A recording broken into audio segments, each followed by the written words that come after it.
toks jausmas, kad greitai visi išlikę va taip pasėdėsim prie laužų ir džiaugsimės, kad išlikom.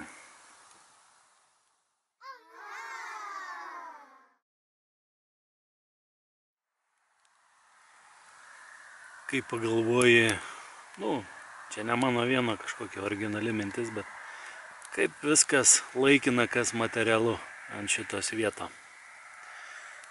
Tai po 100 metų greičiausiai jau ir manęs nebus, mano artimųjų nebus, tos, kuriuos dabar pažįstu, nebus.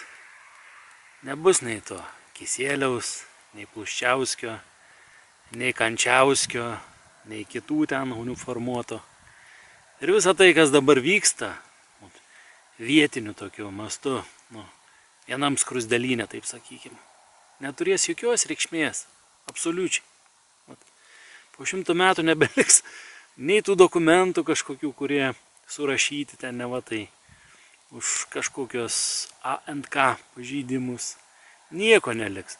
Nei tų vaizdainių neliks, kuriuos aš čia dedu. Ir niekas jų nežiūrės.